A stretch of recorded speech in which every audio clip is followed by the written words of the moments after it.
Good morning, children. Welcome to today's chemistry class. In the last class, we have studied about chemical reactions. Examples of chemical reactions also we have seen. Do you remember what was the first example we have discussed? Yes, it was about the burning of magnesium ribbon. We have studied that when we are burning magnesium ribbon, it is combining with oxygen and forming magnesium oxide along with heat and light. To represent this chemical reaction, we have to write magnesium combines with oxygen with a white dazzling flame produces magnesium oxide along with heat and light. But it takes more time. So we can represent that chemical reaction in a short form. How can we write that?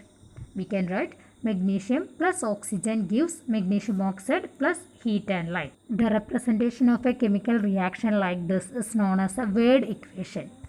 From this word equation itself, we can understand that magnesium is combining with oxygen and forming magnesium oxide along with heat and light.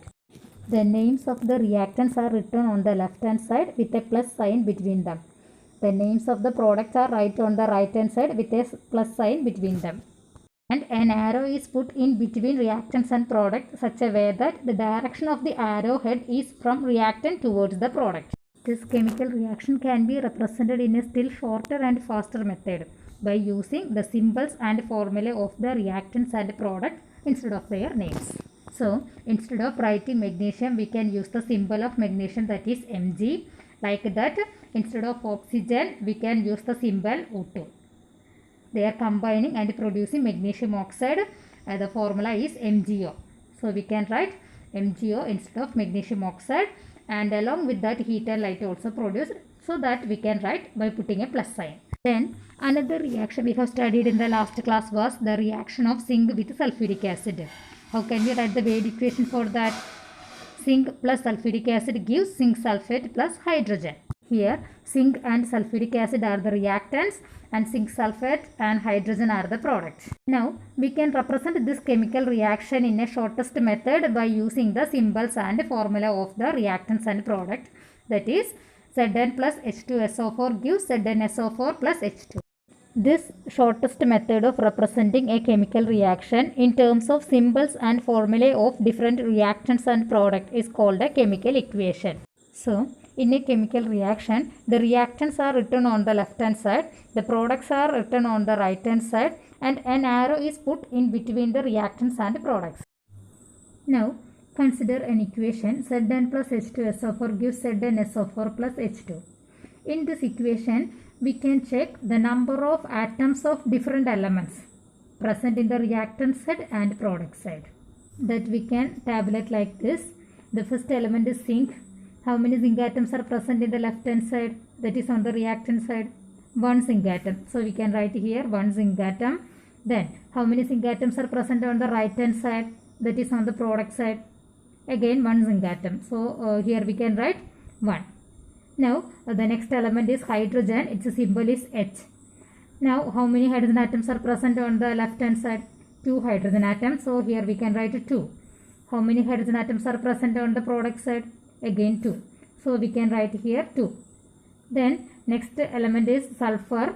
In the reactant side only one sulfur atom, and in the product side also one sulfur atom. So we can write sulfur in the left hand side 1, in the right hand side also 1.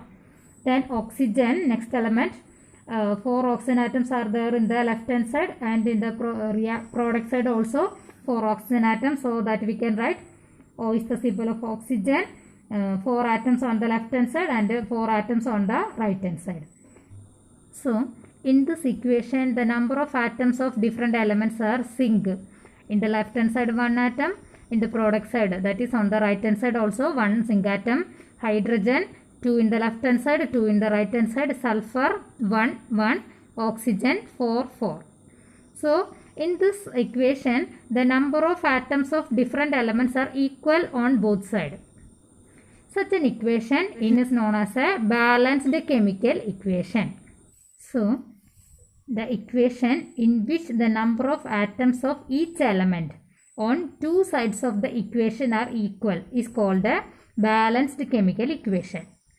So the equation given here, that is Zn plus H2SO4 gives ZnSO4 plus H2. That is a balanced chemical equation. Consider another chemical reaction, that is carbon is combining with oxygen forming carbon dioxide. So the chemical equation is C plus O2 gives CO2. In this chemical equation, what are the numbers of atoms of different elements in the reactant side and in the product side? Carbon. The number of carbon atom in the left hand side is 1, like that in the product side also 1. Then how many oxygen atoms are there in the reactant side? 2 oxygen atom. In the reactants, in the product side also 2 oxygen atom. So in this equation, the number of the atoms of different elements are equal in the reactant side and in the product side. So this equation can be called as a balanced equation. This equation is also a balanced equation. Now consider another reaction, Mg plus O2 gives MgO. That is the burning of magnesium.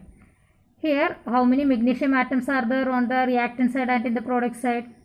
In the reactant side only 1 magnesium atom, in the product side also 1 magnesium atom.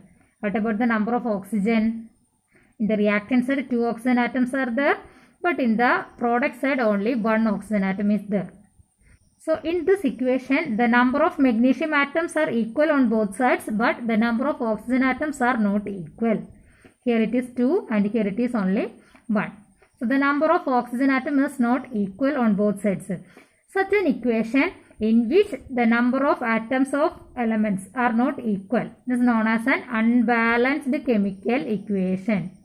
Unbalanced chemical equation. So this equation is an unbalanced chemical equation. Okay. Like that, consider the reaction between hydrogen and oxygen. If hydrogen and oxygen are combining together, we will get water. Okay. So H2 is the symbol of hydrogen, O2 is the symbol of oxygen, and the formula of water is H2O. Hydrogen plus oxygen gives water.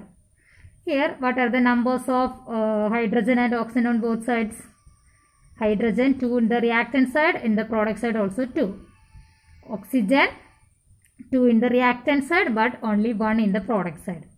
So in this equation, the numbers of atoms of hydrogen are equal on both sides, but the number of oxygen atoms are not equal. So this equation is also an unbalanced chemical equation. So an equation in which the number of atoms of different elements is not equal on both sides of the equation is called unbalanced chemical equation. It is also known as skeletal equation.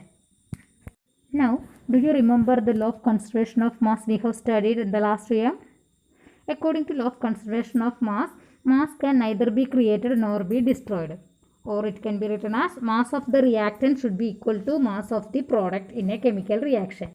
This is possible only if the number of atoms of each element is equal on two sides of the equation.